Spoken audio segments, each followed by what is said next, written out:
Everyone thought he was a loser weeb, but he bags a Russian baddie with his Russian-speaking skills, shocking everyone.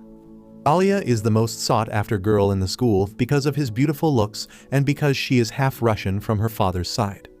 She is an all-around genius with excellent grades in both studies as well as sports, and starting this year, she is also going to be the treasurer of the student council. Everyone makes way for her as she walks, when a senior blocks her path and introduces himself as Ando. He claims that he has heard a lot about her from her sister and asks her out for a date, but the cold-hearted Alya immediately rejects him in front of everybody.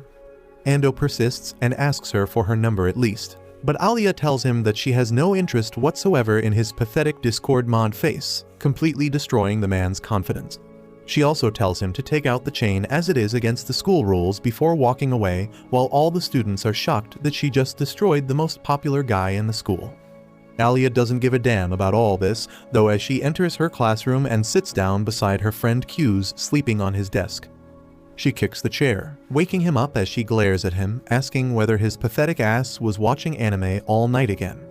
He tells her that anime is an art form of the gods, and she shouldn't disrespect it as it has helped several guys escape loneliness, and tells her that he had a fight on Twitter with a neckbeard about whether lolis are legal or not. She doesn't understand his yapping and turns away, but when he starts yawning, she ends up saying something in Russian, which embarrasses her. She claims that it was nothing, after which Q starts looking for his chemistry book, realizing that he forgot to bring it. Alya agrees to share her book, so he attaches their table and the class starts. In the middle, he starts sleeping again while the teacher was asking questions, so Alya jabs him with a pen, making him jump up in pain. The teacher asks whether he knows the answer, and he is forced to stand up not even knowing what the question is. He looks towards Alya, who points out towards the word copper, and he immediately blurts it out. But it's the wrong answer, after which Alya stands up and tells them the right answer. They sit down and Q's asks why she is making fun of him, but she claims that he should be aware that people can lie. He screams at her for being a bad friend, but she replies with something Russian, which she claims meant stupid. Q's, however, is not satisfied, and he repeats the phrase in his mind only to realize that she called him cute, as she doesn't know that he can understand a little bit of Russian. When he was a kid, there was a Russian girl that moved in his neighborhood, so he ended up picking up phrases from her. Unbeknownst to Alya, Q's can basically understand everything she says, but knows that if he calls her out, she will die of embarrassment. A little while later, the class gets over and Q's immediately takes out his phone. Alya tells him it's not allowed, but Q's claims that it's an emergency as he has the chance to get a gift in Genshin. He looks at it before screaming happily that he got the moon goddess, after which Alya grabs his phone and looks at it to find a silver-haired woman in the game. She hands it back to him while he simps over the goddess like a total weirdo. Alya seems to be hurt as she mumbles in Russian that even she has silver hair, but when Q's asked what she said, she claims that she called him a try-hard gamer. He tells her that she is wrong as he only plays free-to-play characters, unlike true sweaty tryhards who use pay to win characters to play the game. Alya simply tells him that he will die alone if he stays a shut-in like this before moving away. During the lunch break, Q sits with his friends at a table. The bald creep with no bitches is named Maru, while the blondie is called Kyo. Maru keeps yapping about how he has never smelled a girl and will probably die alone, when suddenly they spot Alya and her group of girls in the canteen as they try and look for seats. Kyo admires the beauty of the Russian sisters, while Maru gossips about how he heard that Masha is dating someone as she keeps turning down any guy that asks her out. Q's tells Maru that he wouldn't have a chance even if he was the last guy left, while the baldy tells him to shut up and accuses him of being very dickish just because Alya talks to him. Q's turns to look at her, then tells Maru that she mostly snaps at him angrily, but Maru is a degenerate who would let girls step on him, so he doesn't mind being verbally berated. He claims that if he had a chance, he would have gone for Suo because she seems to be the most approachable, but Kyo brings him to reality, claiming that she is still out of league and has rejected even more guys than Alya or Masha. Q's turns around to see Alya and Suo walking their way when his eyes meet with Suo, who smiles at him and asks whether she can sit here. He agrees and Suo immediately takes her seat beside him while Alya sits across the table looking a bit grumpy and disappointed. Suo starts talking to Q's about their similar ramen choices and how they both think that the ramen should be made spicier, while Alya looks at her omelet and starts fuming. She asks Q's whether he and Suo know each other, and Suo replies that they have known each other since childhood as they went to preschool together and have been friends ever since. Q's asks Suo whether she is friends with Alya, but she claims that not yet, but hopefully they will become friends soon, while Alya looks down and claims that she wouldn't mind. Soon the two third-wheelers move away from the table, while Maru tells Q's to get the dub with these two and leaves. Immediately Suo shifts towards Q's, annoying Alya as she starts asking Q's whether he wants to join the council as she has offered him a position. Q's refuses, claiming that he has no interest whatsoever, but Suo persists, claiming that he will be a good fit with herself and Alya. Moreover, he also has experience being the vice president during middle school. This surprises Alya, but Q's claims that during that time, he was the VP while Suo was he president, but it was only because each president had to have a mate with them who can become the VP. Sup turns towards Alya and tells her that despite how he looks, he still knows how to get work done, but Alya seems annoyed as she drinks her cola, claiming in Russian that she already knew that and doesn't need her ugly ass to tell her. After lunch was over, Suo bids goodbye, leaving Alya and Q's alone, and Alya immediately asks whether they are close. Q's replies that they are good friends and asks why Alya looks so surprised. She claims that she never thought any girl would want to be a weeb's friend, but he points his finger at her, claiming that she is a girl and his friend. Alya is taken aback and claims that she is indeed his friend before walking away, claiming that she forgot something in the office. Later that night, Q's ends up dreaming about his childhood and the Russian girl who he would play with every single day as she taught him how to speak a little bit in Russian. She didn't know any Japanese, so Q's ended up forcing himself to learn Russian just to talk to her. He wakes up from the dream with a sad face as he realized that at this point she doesn't even remember her name. After that he didn't go to sleep, instead decided to head over for school, where he ended up cleaning everything in his classroom. By the time Alya arrived, the classroom was shining as Q's tells her that he woke up early and had nothing to do. She walks over to her desk and Q's notices that she has a stain on her socks.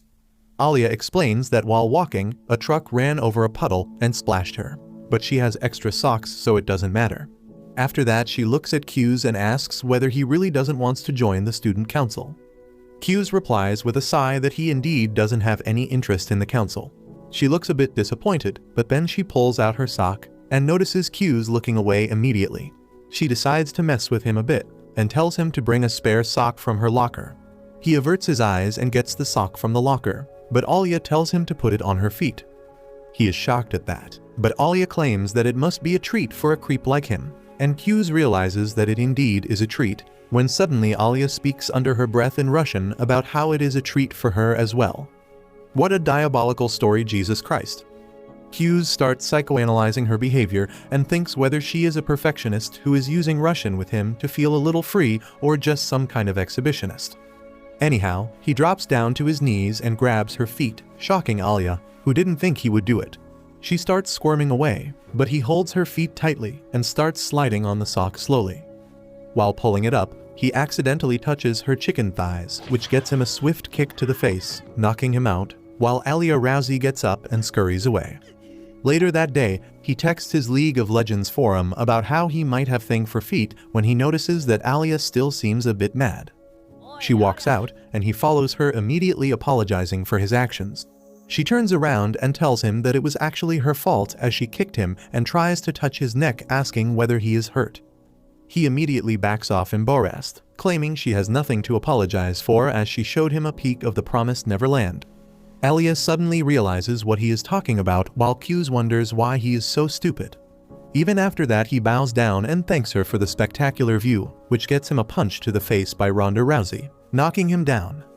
She starts running away, calling him a creep in Russian, but he gives chase, following her while she tells him to get lost. After a while he catches up to her and offers him her favorite cola as a peace offering.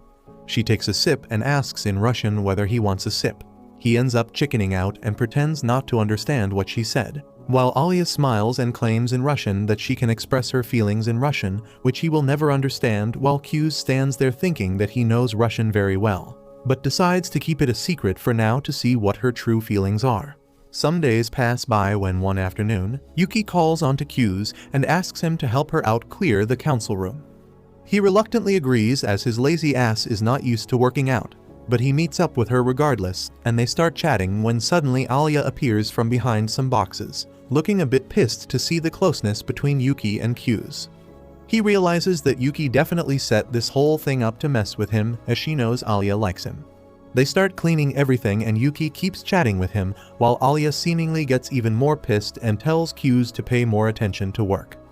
Yuki realizes that this is the perfect time, so she excuses herself and moves out, when suddenly Q's hears Alya mumble in Russian that even she wants some attention.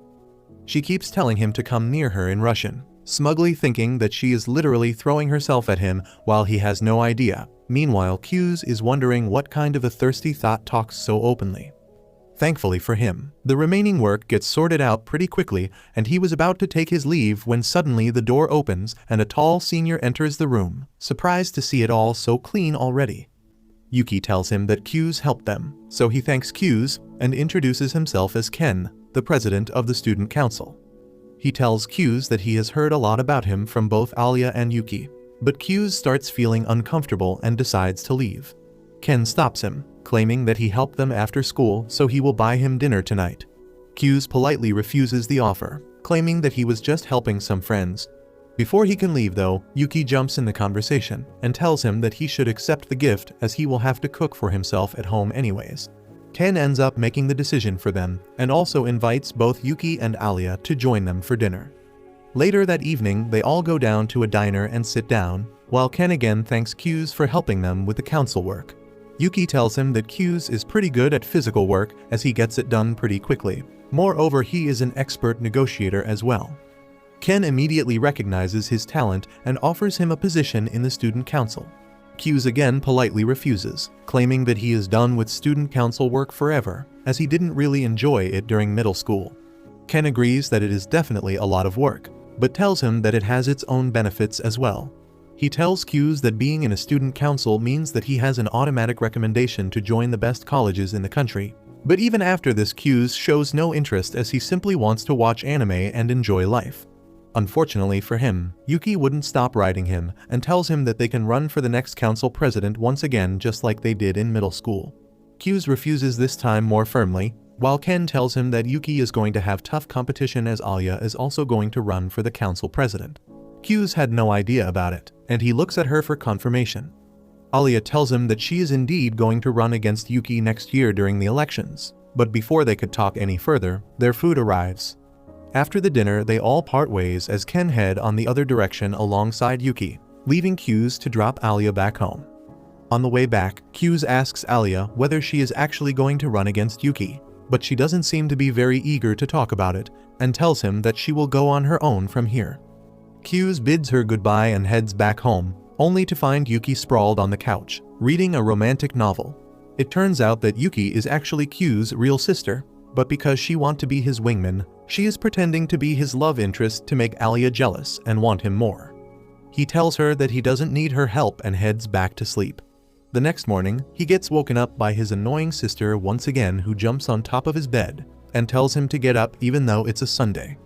This annoying brat then drags Q's all the way to a mall to have some good breakfast, but she starts forcing him to watch a movie with him.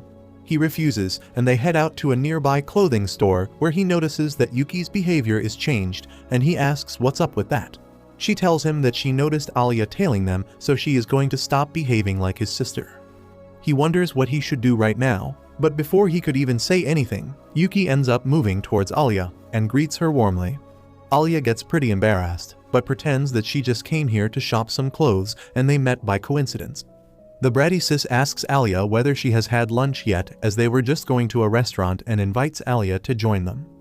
She then asks whether Alya likes spicy food, but poor Alya has only had mildly spicy curry and claims that she is fine with spices. Yuki tells her that they are going to a ramen place that serves pretty spicy food and invites her to join. Q's decides to come clean and tells Alya that the ramen is not just normal spicy. In fact, this restaurant makes ramen insanely spicy enough to make lava come out anyone's ass.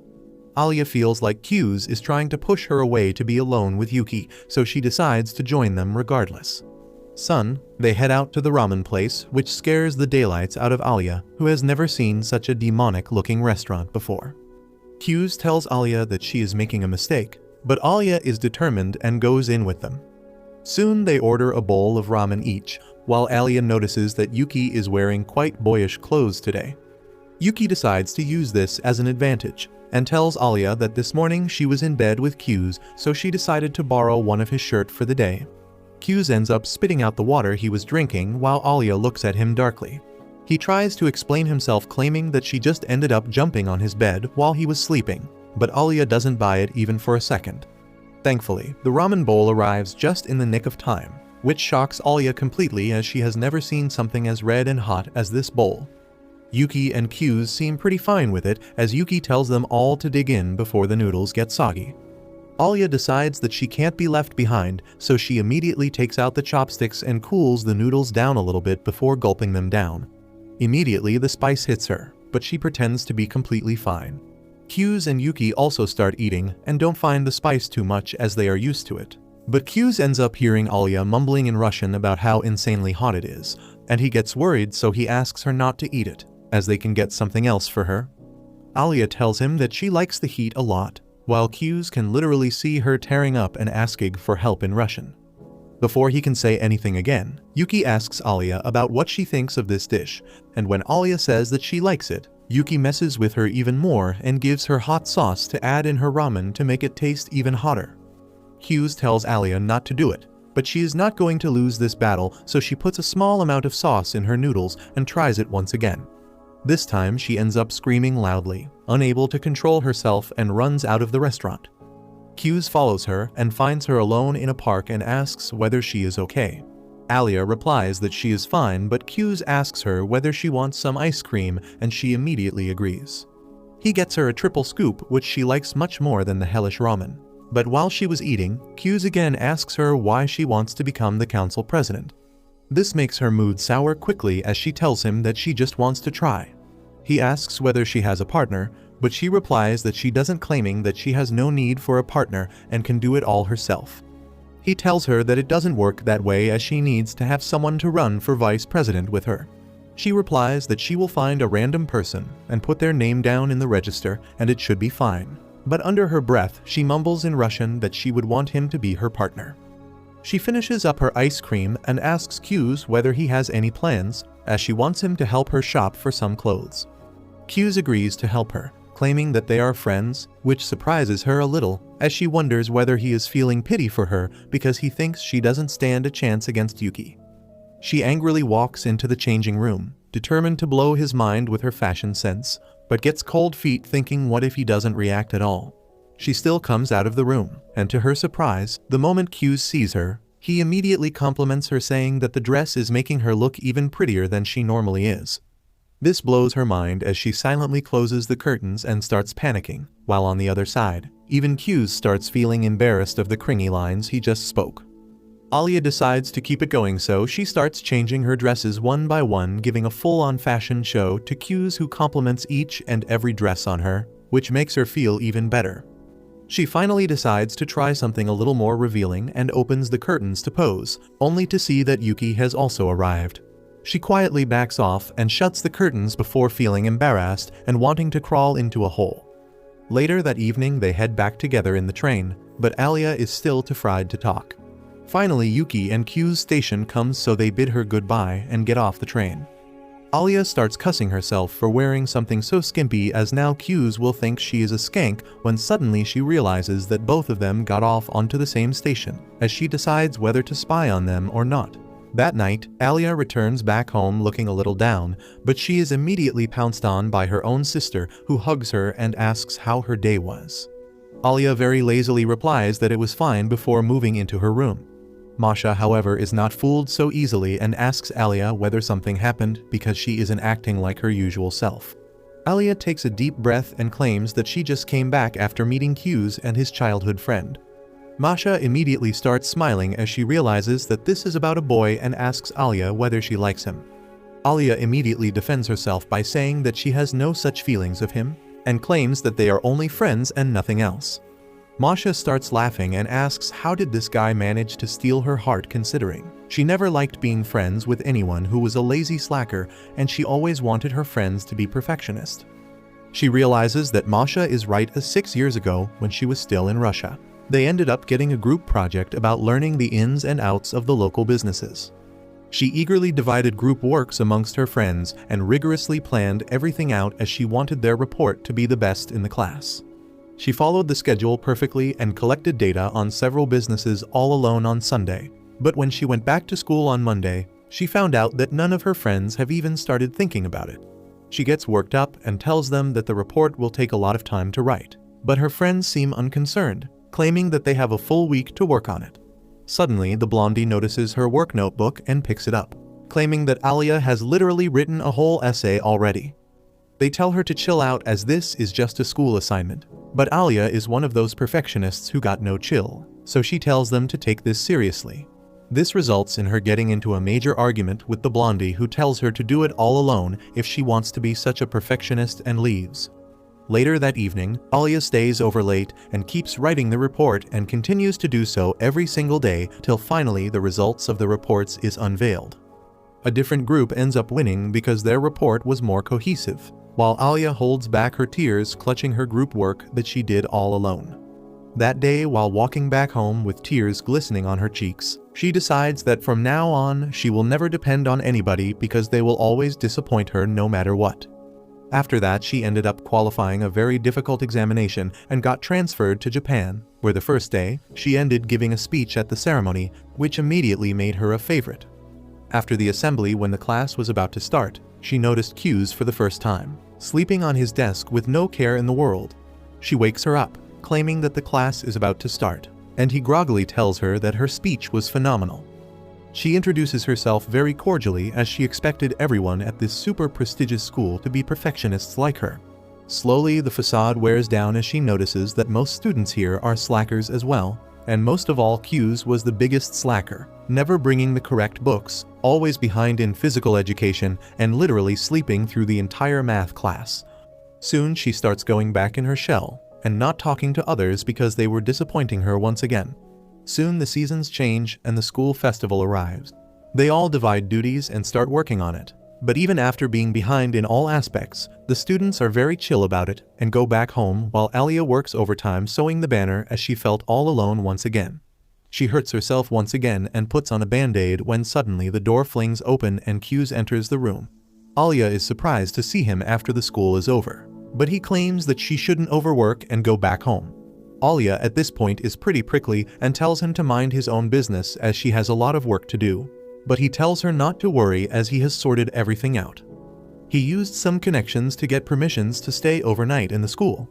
He also made some friends in the handicraft club and convinced them to help with the festival work as well, so now there are a lot of people who can help. He tells her to relax and go back home, but her feelings finally end up coming out as she tears up and claims that she can't relax because she wants to put a really good festival which people will genuinely enjoy. And she won't be satisfied with any shabby, and she will not compromise on the quality of work no matter what. He tells her that she is putting all her efforts in the wrong places. He claims that she is putting all her efforts into doing everything alone. But if she was smarter, she would have focused all her attention on convincing everyone else to work together, which would have lowered the load on her as well as involve all the students. She stands up and leaves the room while wondering what the hell is that guy's problem. The next day, however, is a total shift from what she was dealing with as Q's somehow motivated everyone to do their best for the festival, and they started coming up with hundreds of ideas for attractions. They started staying late in the school, having fun and working together, and slowly Alya started opening up to her classmates again. The day of festival finally comes, and it turns out to be a total hit as their attraction ends up winning the Best Attraction in the School award by a large margin. The festival finally ends with a student dance, where Alya finds Q's sitting all alone. He asks why she is not dancing as everyone and their mothers would want to dance with her, but she claims that she doesn't want to dance right now because every boy keeps bothering her about it. Q's laughs and tells her that because of her attitude, everyone has started calling her the Ice Princess, but Alya doesn't seem thrilled about it. She claims that she doesn't like the fact that they call her a princess because it makes her feel like she was born with everything, even though she has worked very hard for everything she has achieved till now. Q's smiled and tells her that he won't call her that name then. Alya then turns to him and apologizes for lashing at him the other day and asks whether she could do anything for him to show her gratitude. Hughes tells her that she doesn't need to do all that as she was still the person who put the most effort, but Alya claims that she needs to repay him for his kindness. Suddenly, a bunch of boys appear behind her and the incels start bothering her again for a dance, pressuring her even though she didn't want to. Hughes decides to take matters into his own hands and takes her arm before running into the grounds, asking Alya for a dance as her thanks. Finally, we return back to the present where Masha claims that it sounds like the start to a beautiful love story. But Alya again claims that he is just a friend because he is capable and can get things done. But Masha is not fooled as she smiles at her. The next morning, Hughes goes to the students' council to cover for Yuki as she didn't come that day. There he ends up meeting with Masha, who tells Hughes that she has heard a lot about him and wanted some help with shopping for supplies. He agrees, and she immediately thanks him and grabs his hands. Suddenly, she feels a familiar feeling as if she has met him before and asks him for his food name. Hughes tells him her full name, and immediately she realizes something, but keeps her mouth shut and tells him in Russian that they should get moving. They start walking and enter a shopping mall where Masha completely forgets why she was here and starts looking at different stuffed toys to buy for the student council. She buys a cat plushie and also starts looking a lion wearing some glasses for the council president. But Hughes tells her that he won't be a big fan. They start walking back when she enters a tea shop to try some of their tea. And while she was tasting the different types of brewing methods, Hughes suddenly remembers how his parents separated when he was young, and he decided to stay with his dad. But Yuki ended up choosing their mom, forcing the siblings to be separated from each other. Suddenly, he snaps back to reality only to find Masha in front of him looking worried. She tells him that he looks pained and immediately hugs him while stroking his hair. This completely shocks him as he feels a wave of nostalgia come over him as he wonders why this feels so familiar and relaxing. His session quickly gets over though because he gets burned by the hot teacup while still wondering why Masha's touch reminds him of his childhood. Later that day, they walk back over to the student council room where the president immediately notices the huge toy in Masha's arms. He tells her that student council shouldn't be a place to put soft toys, but Masha doesn't seem to care about it and keeps telling him that she wanted to get him a lion. The president walks up to the shopping bags, scared what else did Masha buy, but thankfully the remaining things were ordinary school supplies, which brings him some relief. He thanks Hughes for helping them buy the supplies as he doesn't trust Masha to shop alone. And Hughes can totally understand it as he knows Masha would have made the council room a total theme park if left alone.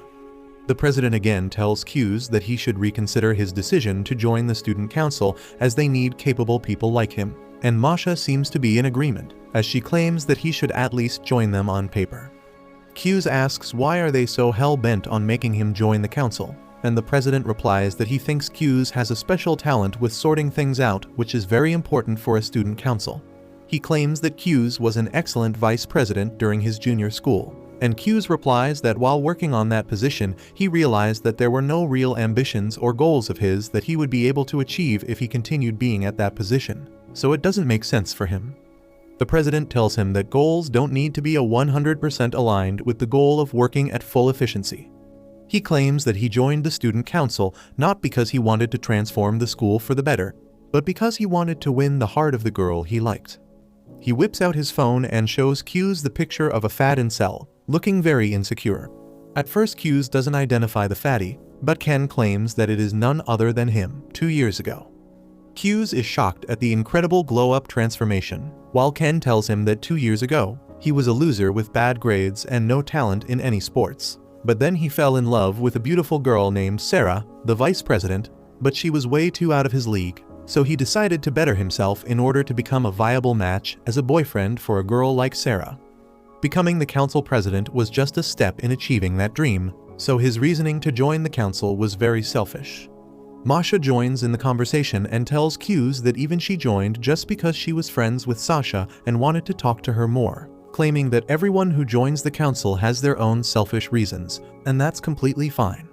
This seems to change Hughes' mind a little while Ken tells him that it's perfectly fine for him to join the council, even if his sole goal is to help someone become the president. Hughes looks at a smiling Ken and asks him for some time to think upon it. He then realizes that Alya hasn't arrived yet, but Ken tells him that she probably will get late today as she has gone out to mediate a fight between the soccer and the baseball team, as both want to use the field. Q's immediately leaves the council room as he wonders whether he should check upon Alya to make sure she is doing fine.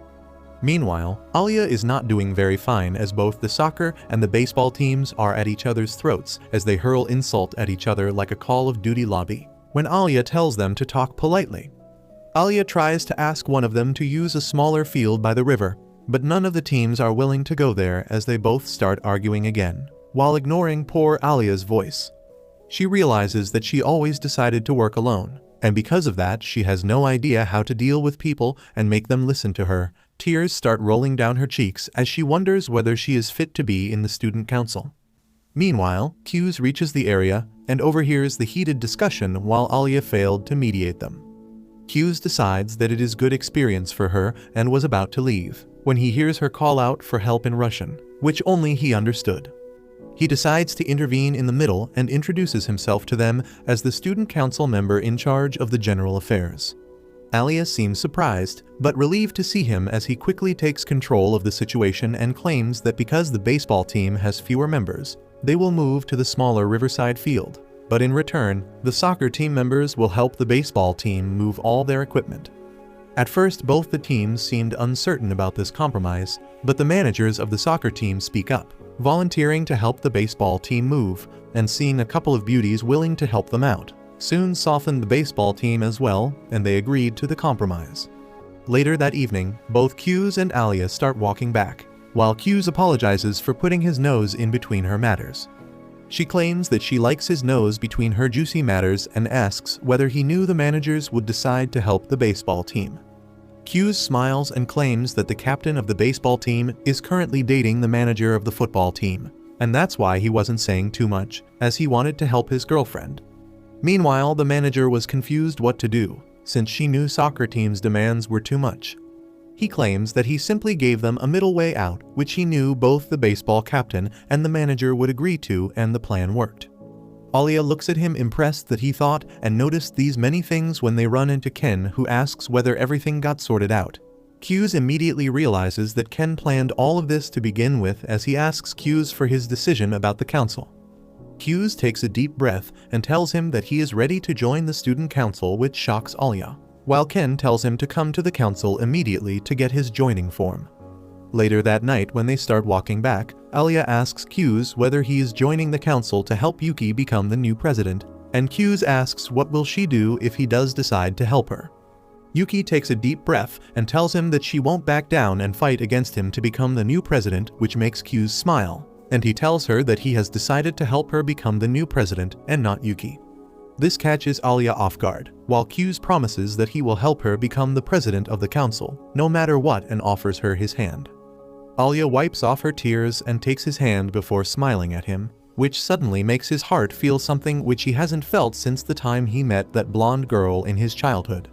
Suddenly Alya twists his hand, asking whether he was thinking about some other girl right now, making Q's sweat, who wonders what to say in this situation. She asks him whether he was thinking about Yuki, and he immediately denies, but she thinks he is lying and delivers a tight slap, knocking him to the floor. She then walks up to him and helps him up back to his feet before they start walking back together. On the way they talk about everyday life, making jokes and having fun, when they finally reach Alya's apartments, and the time to say goodbye comes. Alya asks whether his cheek is still aching, but he claims that it's just stinging a little, but he should be fine, as he has experience with getting pepper sprayed by girls. Alya decides to relieve some of the pain as she walks up to him and plants a light kiss on his cheeks, making him blush as she walks away, claiming that it was just a friendly kiss. Q's can't believe what just happened, as he stands there blankly, wondering why this Russian girl is playing with his heart like this. He starts returning back home, and dies from cringe when he thinks about the corny things that he just said to Alya. He wonders what made him say things like that, but at the same time Alya was also going along with it, without trying to resist. He wonders whether she actually loves him, and all the flirting in Russian was real. But he smacks himself on the head, reminding himself that Alya is way beyond his league, and he shouldn't get his hopes up.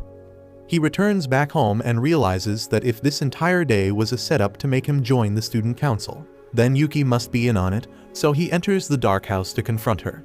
He finds her in the bathroom while she starts celebrating because the trope of walking in on your sister never happened in their life. Q screams at her that it didn't happen because it's not necessary. But Yuki straight up says that anime fans love fanservice. They walk into Q's room where she starts drying her hair out and asks whether the president or Masha managed to make him join the council. And he hesitantly replies that he did join the council, but there is a catch. Yuki looks at him eagerly while he tells her that instead of helping her win the seat for the president, he has decided to help Alya instead. There was a brief silence where Yuki looked very sad, but she was faking it as that was her entire plan. She starts acting all bratty though, and tells Q's that this is technically cheating, and Q's needs to spoil her now that he is not even going to support her through the elections. He takes the brush from her hand and starts brushing it, while telling her that he is really happy to be with her after being separated for so long because of their parents. Yuki smiles and tells him that she doesn't care whether he is her brother or not, but she will fight with all her strength to win the chair of the president.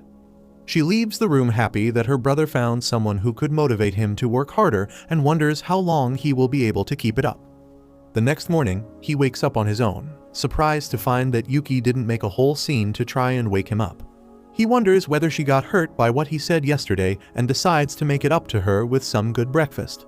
But the moment his feet touch the ground, he is jump scared by her own sister, who starts laughing like a maniac and tells him that he needs to watch him back because now they are rivals.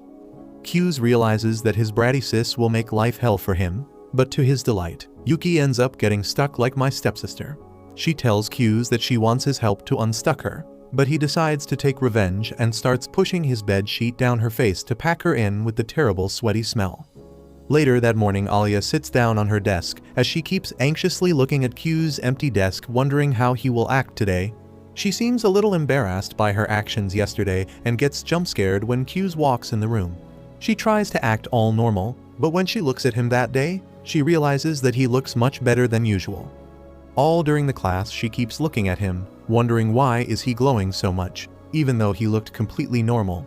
She also realizes that he didn't sleep in the class today and wonders whether he is doing this for her. Later during a volleyball game, she seems completely distracted when the balls fly over to her, but she quickly snaps into action and hits the ball hard into the opponent's court, scoring a point. She immediately looks over to the guys' team where Q's gets hit from behind with the ball and gets knocked out cold. A little while later, he steps out of the gym to get some fresh air as he rubs his head, when Alya walks after him and asks whether he is feeling fine. She checks his head for a fever before fixing her hair, and all this while Q's is shocked to see that she looks even more pretty than usual. He immediately looks away and goes over to drink some water, but this thirsty-ass man still keeps looking at Alya drinking water. He immediately puts his head in the water, feeling really happy about himself when Masha walks up to them and asks whether Q's is okay as she heard he got hit. Q's is immensely pleased with himself for bagging the most beautiful girl in the school and starts looking at the clouds when Masha tells him to bend down and starts drying his hair out. After going through literal heaven, he thanks her and claims that he now knows how a dog feels. Soon Alya tells Masha that she should go back to her class as Q's and her are going to go as well. She starts dragging Q's away to a secluded spot where Q's wonders whether he is going to get scolded for touching another girl, but instead she starts asking whether he can still feel pain in his head and suggests him to put an ice pack on it to prevent swelling. He is surprised that she is being so nice today and wonders whether they have already entered the honeymoon phase and will be acting all lovey-dovey. He tries to touch his head, but he backs off, claiming that she isn't being herself today. Alya starts blushing and claims that Q's was looking different today and she was worried if anything was wrong. Q's tells her that apart from not having breakfast, everything was the same today. Hearing this, Alya realizes that this massive jerk didn't try to better himself for her, but was simply too hungry to sleep in the class. She calls him out for it, but he claims that he simply didn't sleep in the class as he slept very nicely last night. This humiliates her even more as she realizes that all night long she was unable to sleep. This idiot was having the best sleep of his night. She immediately walks away in anger, muttering to herself that she can never actually fall in love with a stupid person like Q's, while he felt much better now that Alya was back to her original self. Later that day, after the bell rang, Q's happily gets up from his seat and asks Alya whether they can go to the council room together. She gets up without saying a word and starts walking, as if annoyed at him, but Q's knows that she is just a tsundere and nothing else. On the way to the council room, they spot the boys from both the baseball and the soccer team apologize to someone in the council room before running away scared. Q's wonders what that was all about and enters the room only to find a purple-haired tomboy with a bamboo stick in her hand, making her look even more threatening. Q's immediately tries to shut the door again, but the girl blocks it with her hand and opens it up back again before apologizing to them and introducing herself as Sarah, the secretary of this council and the president's girlfriend. They both enter the council and take their seat, while Q's asks what were the athletes doing in this room. Sarah tells him that they were having an argument again, so this time she went to sort it out with her bamboo sword and her fists, and it was just a matter of threatening violence, after which both the teams automatically decided to find a middle ground. The president laughs at this situation, claiming that Sarah is not as scary as she looks, and they start doing their lovey-dovey stuff, while Q's and Alya make jokes about them. Soon Masha enters as well, and the Q's first council meeting begins as he steps up and introduces himself as the head of general affairs and states the fact that he will be partnered up with Alya for the next election to help her become the president. Alya looks at him dreamily while the president smiles and wishes him best of luck. He tells Q's that since he was the vice president in junior school, he should quickly get the hang of it, but for today he is going to pair up with Masha as they are very short-staffed right now and need all the help they can get. Q's agrees immediately, while Yuki smiles and tells the president that she needs to have a conversation with the art club regarding the festival coming up and tells the president that she would need the help of Alya as well because she is the treasurer and they need to discuss finances. This is a bit strange because none of this had been discussed before, but Alya agrees to go immediately. Both the girls leave the room while Q's wonders what kind of plan is Yuki hatching as he knows that something is definitely up. His suspicions turn out to be true when Yuki takes Alya to a separate room with no one in Sigjit, where Alya decides to diffuse the tension and apologizes to her for stealing Q's as her own partner for the next elections. Yuki looks down and tells Alya not to worry as this is not her fault and Q's made his own choices which she doesn't really mind, but she would have been much happier if he chose her. Alya looks at her and builds up her courage before asking Yuki what does she feel about Q's. To her absolute surprise, Yuki straight up tells Alya that she loves Q's more than anything else in this world, including her own mom and dad. Alya is still shocked when Yuki brings up the same question to her and asks whether she likes Q's as well. Alya immediately starts blushing and looks down before replying that Q's is just a friend for her. Yuki decides to press her even more and asks whether she is in love with her or not. Alya finds herself at a loss of words once again, while Yuki pushes her against the wall, claiming that she has already told her that she loves Q's, and now it's Alya's turn to make things clear. Alya struggles for a bit, before replying that even though she doesn't know whether she loves him, she will never have Yuki have him. Yuki smiles cheekily and tells her that this is enough conversation for today as they need to work as well, and leaves the room, while Alya wonders what the hell just happened. Meanwhile, back in the council room, Masha and Q's where they spend their time cross-checking documents and making corrections wherever needed. Q's realizes that Masha is really good at her job when his eyes wander off towards Chisa, who doesn't have enough brain cells to even take out a book properly, as she falls to the ground with all the books. Soon Masha is also done with her work and tells Q's that they should take a small tea break before working again. She immediately gets up and heads over to get some black tea, while Q's asks her whether Russians drink black tea in the summers. She tells her that usually they drink it only during the winters, but since her mother is Japanese and loves black tea, they drink it very often in the summers too.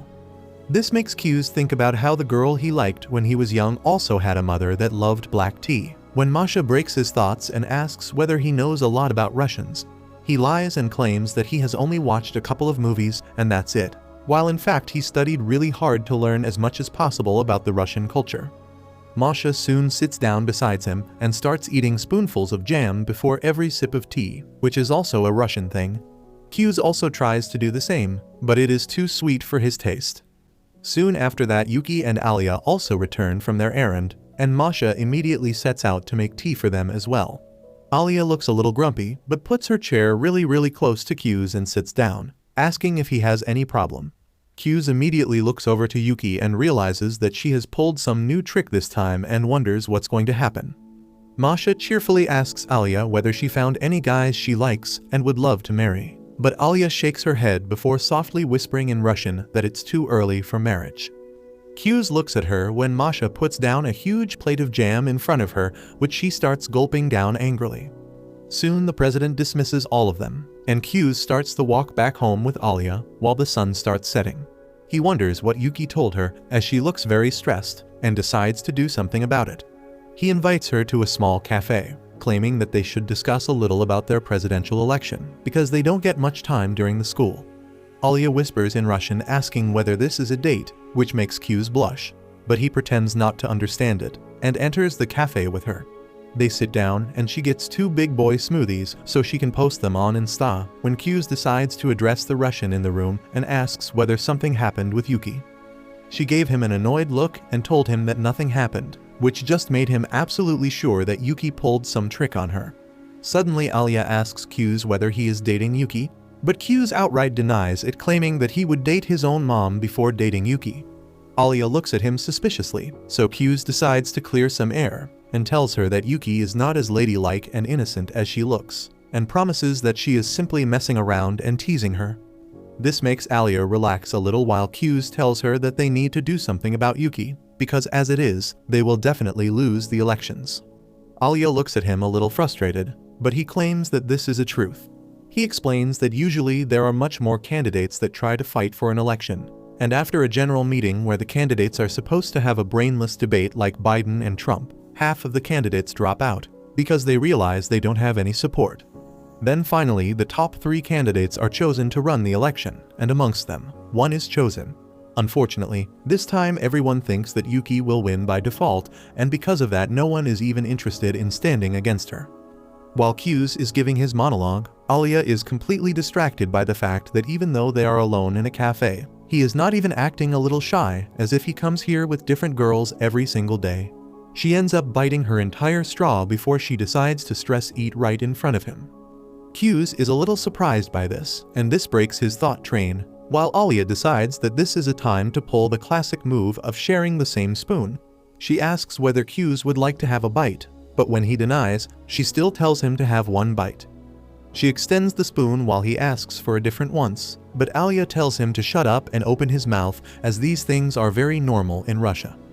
Q's looks at her face and realizes that she is clearly lying, but opens his mouth regardless and rejoices at the first deep-throated indirect kiss that he has ever had. Soon they return back to their shy self when Alya asks what should they do if they want to beat Yuki. Q's tells her that last year their president wasn't even in the student council and yet ended up winning the elections, but that was because he had a plan. Q's explains that at the start of the year, Ken was a fatty who had average grades at best, but soon as the year went on, he ended up losing all the weight and started doing better in academics, which drew all the fatphobic people to his side as they realized that Ken can achieve things that he doesn't have through hard work. This way Ken created a compelling story which is needed for every election. He orders some food for himself and tells her that she should give a speech in front of the entire student body and try to win them that way, and Alya agrees. Soon his food arrives and they start eating when he offers Alya a bite. She eagerly agrees, but this loser gives her a different spoon and a bowl to eat, and because it was super spicy, she ends up tearing up once again. While walking back at night, Alya asks Q's whether he has any idea who Yuki will be partnering up with, and Q's replies that she shouldn't have much trouble finding a partner as she is pretty popular, but claims that if she picks Tan as her partner, it would be very difficult for them to win. Alya asks who Tan is, and he explains that she is the opponent of Yuki from junior school who fought till the very end for the position but lost by a small margin. After that they decide to head back to their homes for the night, and the next day they meet again in the council room where surprisingly enough Yuki has already found a new partner. She comes in with a glowing face, smiling at Q's before revealing that her partner is going to be Ayano from her class, who looks at Q's directly, while he wonders why is his sister tormenting him so much. If you liked this video, you would love the story about this magicless loser born in a world filled with magic who decides to take up a sword instead to climb his way to become the strongest so his crush would notice him.